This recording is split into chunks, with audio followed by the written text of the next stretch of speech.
When India overtook China in April to become the world's most populous nation, observers wondered, will New Delhi surpass Beijing to become the next global superpower? India's birth rate is almost twice that of China. And India has outpaced China in economic growth for the past 2 years. Its GDP grew 6.1% last quarter, compared with China's 4.5%.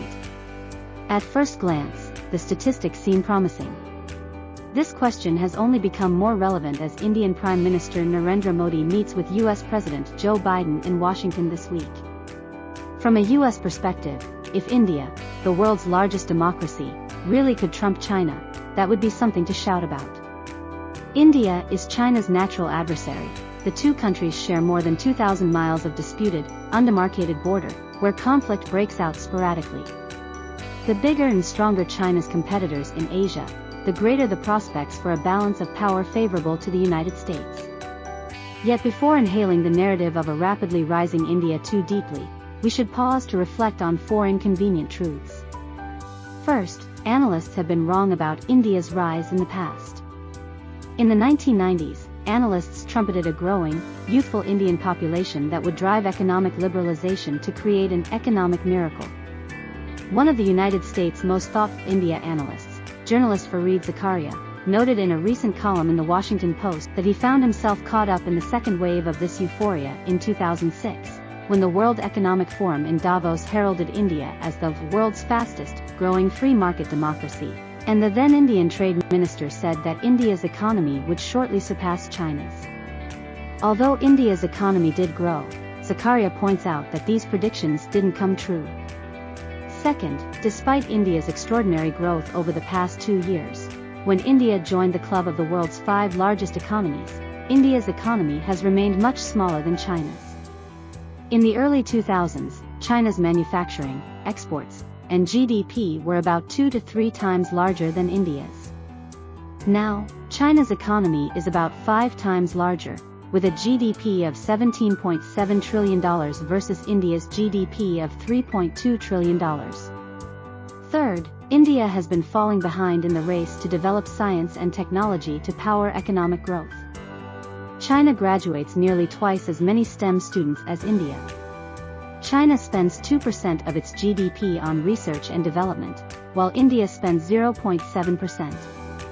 4 of the world's 20 biggest tech companies by revenue are Chinese. None are based in India. China produces over half of the world's 5G infrastructure, India just 1%. TikTok and similar apps created in China are now global leaders, but India has yet to create a tech product that has gone global. When it comes to producing artificial intelligence, AI, China is the only global rival to the United States. China's SenseTime AI model recently beat OpenAI's GPT-4 on key technical performance measures. India has no entry in this race. China holds 65% of the world's AI patents, compared with India's 3%. China's AI firms have received $95 billion in private investment from 2013 through 2022 versus India's $7 billion. And top-tier AI researchers hail primarily from China, the United States, and Europe, while India lags behind. Fourth, when assessing a nation's power, what matters more than the number of its citizens is the quality of its workforce. China's workforce is more productive than India's.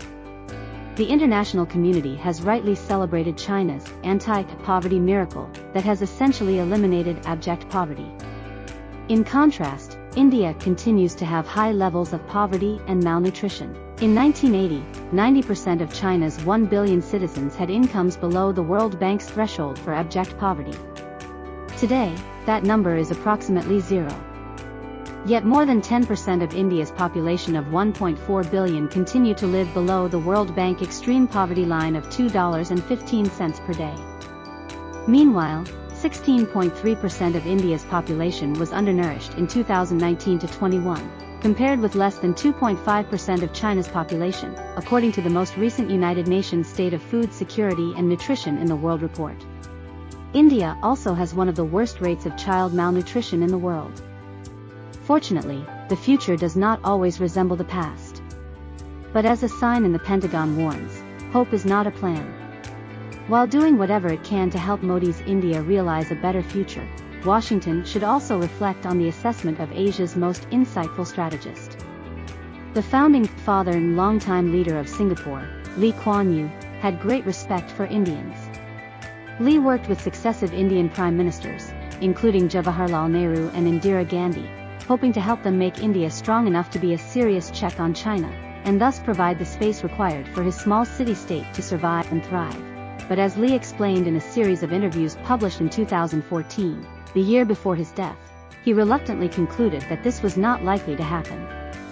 In his analysis, the combination of India's deep-rooted caste system that was an enemy of meritocracy, its massive bureaucracy, and its elite's unwillingness to address the competing claims of its multiple ethnic and religious groups led him to conclude that it would never be more than the county of the future, with that future never arriving. Thus, when I asked him a decade ago specifically whether India could become the next China, he answered directly, "Do not talk about India and China in the same breath." Since Lee offered this judgment, India has embarked on an ambitious infrastructure and development agenda under a new leader and demonstrated that it can achieve considerable economic growth. Yet while we can remain hopeful that this time could be different, I, for one, suspect Lee wouldn't bet